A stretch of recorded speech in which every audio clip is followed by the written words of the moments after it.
Hello everybody, and welcome back to Roads Get Traveled. We are still in our prison cell. Of course, our favorite place to be, the only place to be. What happened last time? Maruk is being an angry boy. That's what he's doing over there. Where's my mouse? There it is. Okay. We want that out of the frame, you know.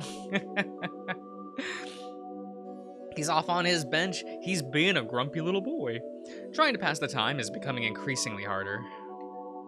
I can only reread the same book so many times, and halfway through this third attempt, I resign myself to my wandering thoughts. They're not exactly wandering, though. Maruk's attitude just isn't sitting right with me.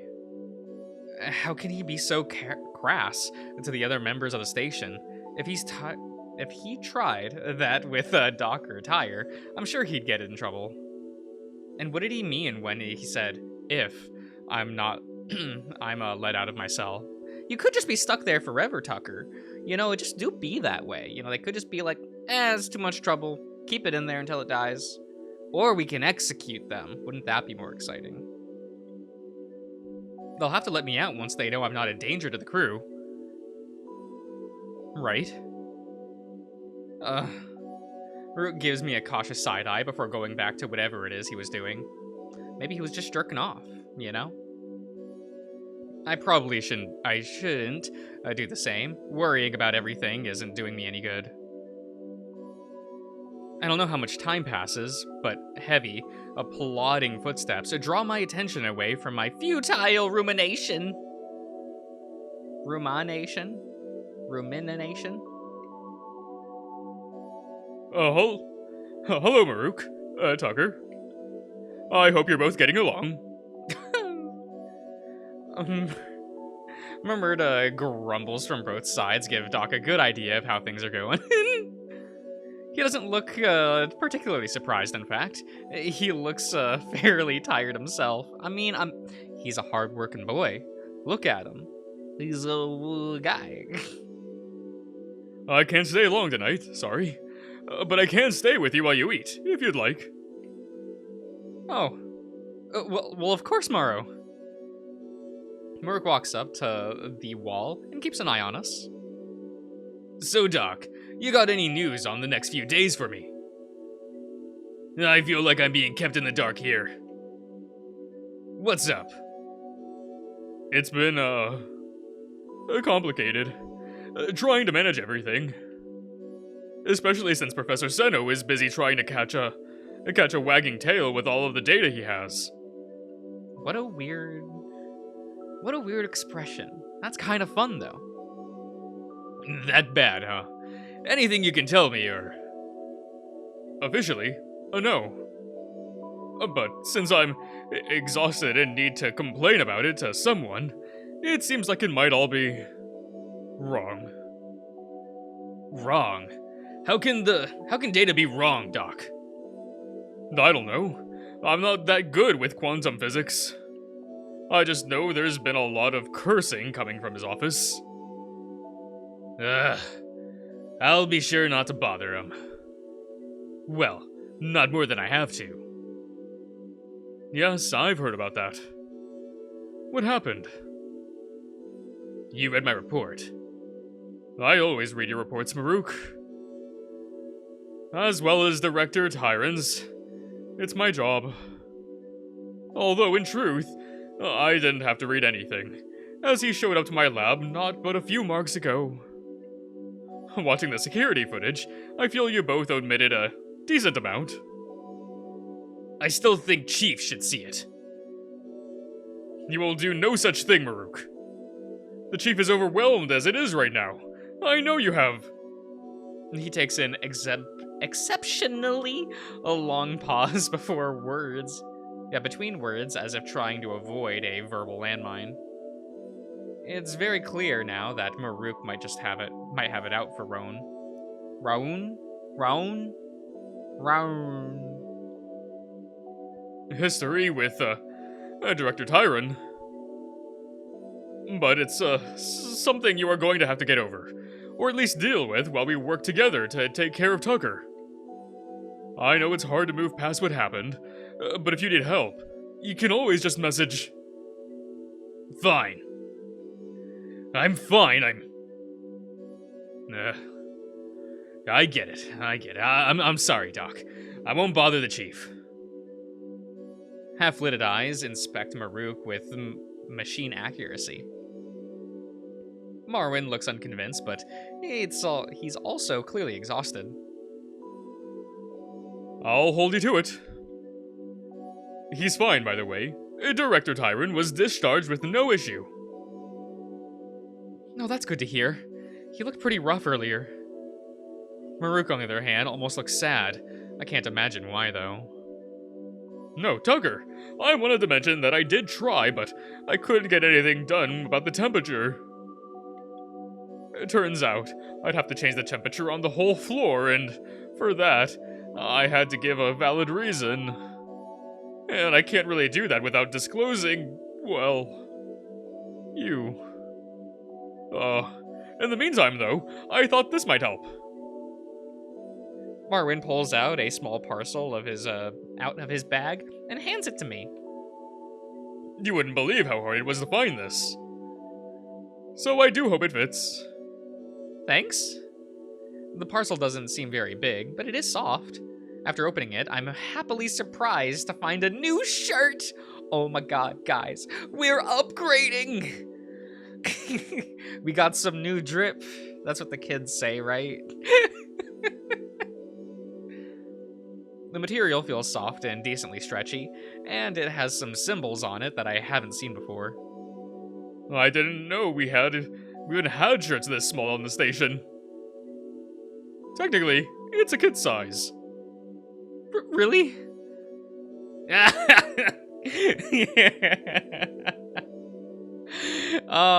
No, Maruk's great. Maruk is great. He's amazing. No way. Really? Where'd you even find something that small, Doc? Lost and found. I think it was left over from some tour. Look at what it says on the front. Morrow gently turns it so that Maruk can see the front of my new shirt. Upon reading it, he almost falls over laughing. Doc, no. This is too funny. You can't do that. I'm terrified that it says something really embarrassing, so I turn to Morrow, who's already caught on. He scratches the back of his head and lets out a small laugh. It's nothing bad, I promise. You do have, interns, where you come from. Doc seems relieved that we can all have a decent laugh about it. I quickly try it on, as Maruk leans on the glass and asks. So, anyways, is there any other news? Like the algorithm thing. Is it gonna work, yeah? Well, once again, I'm not entirely sure, to be honest. You can ask the professor to borrow, if you're really worried. Worried? Nah, just, curious, I guess. Right. Well, I think I need to get going. Good night, Tucker. Good night, Maruk. Get some rest. I'll message you in the morning when everything is ready. Get some rest, Doc. No promises. The door closes, and I'm left alone. Well, we're not alone. We have Maruk, our favorite lad. With a new shirt, at least. But it feels comfy, so I won't complain. This, however, doesn't change the fact that I desperately need a shower. I feel wretched. You probably can, ask. There are plenty of, thingy things you could do, you know? I mean, I'm excited for tomorrow, but I've barely had time to process what it really means. I might be able to talk to somebody. I doubt I'll be able to hold any conversation, but still, unbelievable. I shouldn't get too worked up over it, though. I have a bad tolerance of staying up late when I'm excited and then being exhausted the next day. Yo, I feel that. I feel that. It takes me so long to, like, clear my mind of thought to be able to fall asleep. Because if my mind is running too much, I won't be able to sleep. It really sucks. Like when I had my first day at college. Oh, yeah, I did do that then, huh? I rubbed my eyes to get rid of the water accumulating there. I was so excited too to try and start something new. The water keeps coming. My first day of my first college. Oh yeah, he was on his third one, wasn't he? Unfortunate. The tears keep coming, my breathing quickening until they burst out in one labored sob, my whole body shuddering violently. It's all gone. In a heartbeat. Who cares how my life was going? It was mine. I could control it, and now this. I throw myself into the bed, punching at it flimsily. A useless mattress. It can only make me cry more as I claw at my hair. I know it wasn't much, and I was struggling, but it was certain. It was real. This all feels like a joke. Where am I? How did I even get here? Will I ever be able to see my friends, my family? I scream until my voice is hoarse. A jumbled mess of footsteps and the sound of the door opening pierces the veil of my anguish, but I don't care. I just want to hear their voices. I don't want to forget them. A gentle paw at my shoulder draws my innermost ire. My bloodshot eyes burn as I strain to see what is beyond my veil of unfretted anger. Oh, hey. It's Marwyn. It do be Marwyn. As if shattered like glass, my fury dissipates as I see the face of Marwyn. There's a mask of horror upon his weathered muzzle, and I break down again. Where, Morrow? I cry out, surrendering to grief and anger and sorrow as I flop forward, the tears continuing to fall. He gently pulls my arms away. I snarl and struggle, but he remains. He pulls me into a warm embrace, but I don't want it. Another pats my back, a horrid rhythm. He smells sickeningly, sterile? Sterile. His uniform rough and grated. I hate it all. I hate it all. Just let me go. Let me go. And yet, I haven't felt more at home in days. Morrow, Okay. He pulls me tighter. My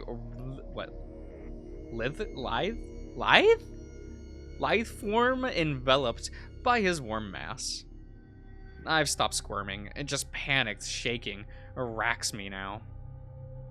Please stay calm. Is something wrong? I know this is hard. I know you're struggling. I'll try. I will make it easier for you. Tomorrow. We're so close. My hands tear at his arms in vain resistance, or for reassurance.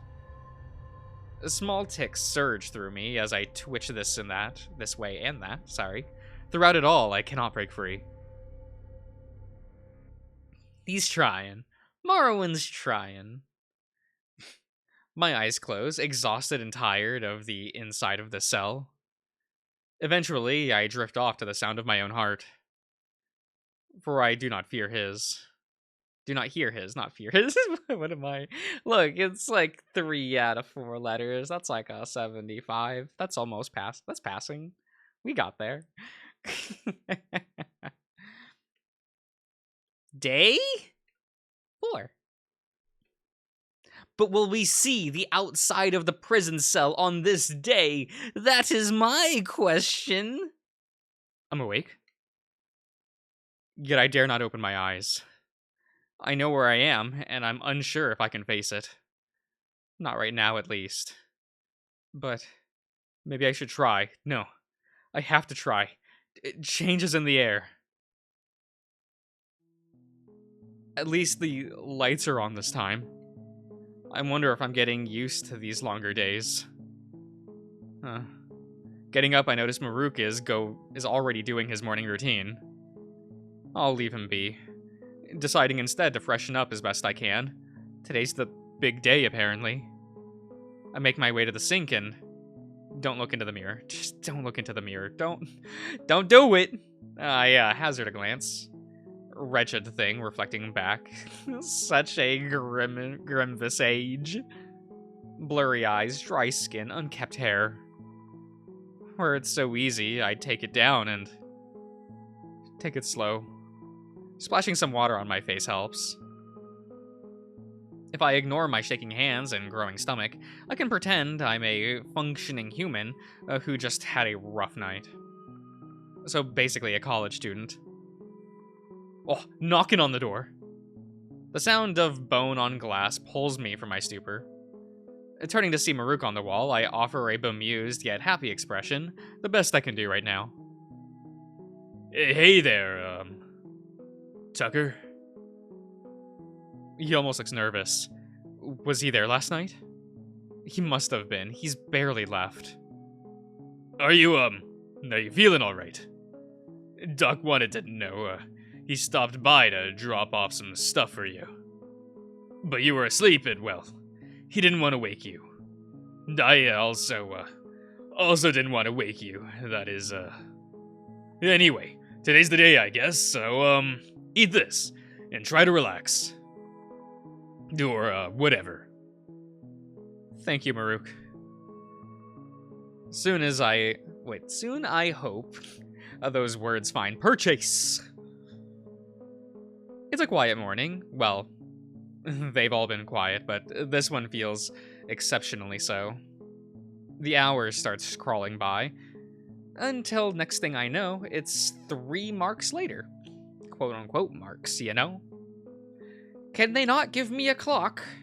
Can they not just give me a funny little clock outside of the cell so I can look at it and be like, I gotta tell, like, how's it going, you know? Or at least that's what Maruk tells me. I eat lunch in the same placid grayness I ate breakfast in. Just dull, numb, empty. Oh, beeps? We got some beeps in here. Our eyes meet as he sparks his monitor life. He scrolls through a few messages and stands up. With a single look, he nods and leaves.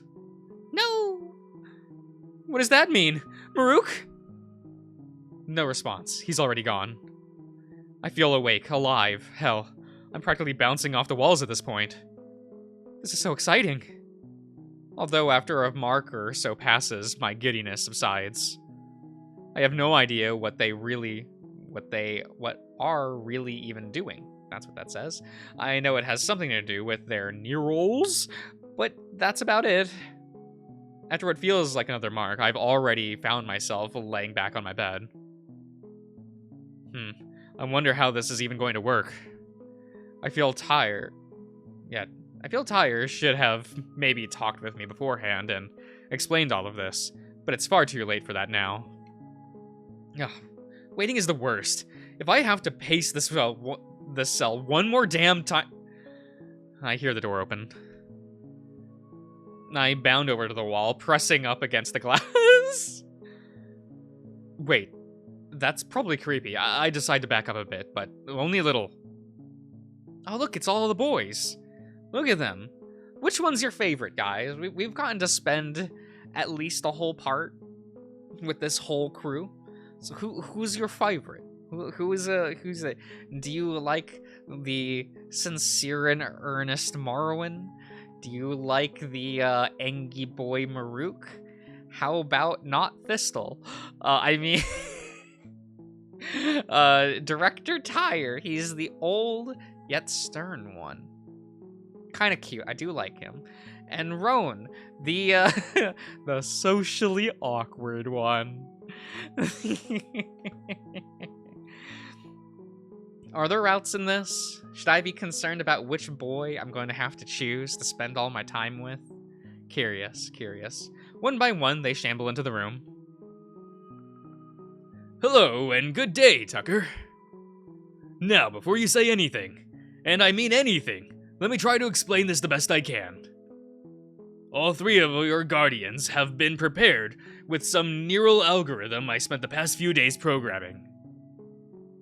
In the simplest possible terms, it will mimic what you say through context. So, for example, and I do mean example, please do not respond until I say so. If Dr. Morrowind were to say hello, and you were to respond in kind, the algorithm will take your response and then translate it for us. This can be troublesome if you were to say something wrong. For example, if Security Chief Karis here would say hello, and you would respond with goodbye. The algorithm would register that as an appropriate response to hello, and, well, you can imagine how confusing that might get. Now, don't be too worried. I programmed some latency into the tool, so it should pick up on its own errors eventually. But let's just not push it too much. It's, not my best work. A bit of a rush job, all things considered. I should have been writing that down. It doesn't sound too complicated, but I have to remember, watch what I say. I have to remember what? Remember watch what I say? This is probably written correctly in my brain, it's just not working right now. It's fine. At least for now. Now, this is quite overdue, but hello, Tucker. Is that my cue? Tyre gives me a small smile and polite nod. This is it then. Here goes nothing. Hello, Professor Seno. Immediately, all three of my guardians flinch. A display of discomfort spreads across their face. Yeah, no. That's gonna be annoying. That was him, though. He said hello. By the eye. That's good. I wasn't entirely sure it worked. And oh yes, about the discomfort. I've heard it can be discombobulating at first, but it passes quite quickly. Now go on, introduce yourself. Trust me, it helps. Yeah. I'm head of security, Lieutenant Maruk Karis. Hello, Maruk. I'm Tucker. Greeting, Tucker. I'm the head of these with Civision. What is this word? I assumed it was just gonna be doctor. Was psychiatric? No. You all can laugh at me. It's fine. I have the vocabulary of a 5-year-old. It is okay. I just have to accept that deep in my kokoro. I can't even figure out how to sound this out. I'm like, Sician? It's not how it is. It's fine. It's fine. Oh, Marwin Zeno. Greetings, Marwin. Hiya, Tucker. You know I'm head of Director Rowan Tyron of maintenance. Yeah. Hi, Rowan. Yeah. That's working all right, Chief. But, what are we exactly supposed to do? Can't exactly help ask him questions if we don't know the answers, right? Correct. Asking a question with a vague answer could just prove tedious or worse, useless. Questions must have one specific answer to build vocabulary. If you were to ask, "How are you today?" with no concept of the words they would answer with, you'd get nothing. But if you were to ask, "What is this?" while asking about, let's say, a book, you'd get a definitive answer. Mimicry is also an option, although a tedious one. If you'd like, you can spend all day simply reading a dictionary back and forth to one another. Like I said, tedious. Hence why I had you clear your schedule. Oh, no. Speaking of schedules, I must depart. There's more news coming back from me, and hopefully this time it isn't gibberish. By the eye, I hope it's not gibberish. Anyway, goodbye to you all. Goodbye, Tucker. Goodbye, Tire. I keep saying tire? Is it tire? Like a wheel? Like a tire wheel? Is that how that's pronounced? That's like a Y. And I'm just confused. I keep looking at that and going like, am I supposed to just pronounce that as tie? And then, oh, there's an R at the end. Like, it's not good for me. Even without a knee-roll, he understands. Walking down the hall, he offers one last good luck before heading out. I think this is it. But where do we even begin? So, Doc, you got any ideas? Me? Why me? Because you're the smart one here. Because you're the smartest one here. Why else? Sure. When it comes to some things, but this? When it comes to something like this, I can barely understand the half of it. And let's not discount Director Tyron here. I'm sure if we... Yeah, he's the best janitor we've ever had, but really, Doc, I'm lost here. Look at this little lad. He's just like, oh, okay. Marwin's not having it, though. Marwin's just gonna run up and punch this lad in the face. I hope so, anyway. Not because I want to see him get punched, like Maruk, but I think it would be funny to see Marwin do violence. I'm afraid to even ask his name again. Do these three just fall apart without supervision? All right. Let's start with something simple. Tucker, do you mind pulling over your possessions? Perhaps we can start there. Oh boy, show and tell. We really have to take it slow, huh? Arranging what I can for them, I notice they're rearranged themselves slightly. Doc is waiting at the door to come in, while Rune has moved away from Maruk, or perhaps Maruk moved away from Rune. Rune? There's an H there. That H wants to be pronounced. I felt really silly on the side of the wall, and thought I'd come in. Is that alright? Oh, Wait! I just realized that we have no concept of what yes and no are. Please say yes, for the neural, or nod. Oh, damn, good catch. Yes. They barely even flinch anymore. I guess it was just the shock of hearing someone in their head that surprised them. Doc sighs and steps into my cell, taking a seat in front of Roan. Oh, thank you, Tucker. All right, I suppose we should get started. Okay, I think I will end the part here. So I hope you all enjoyed, and we'll see you guys around.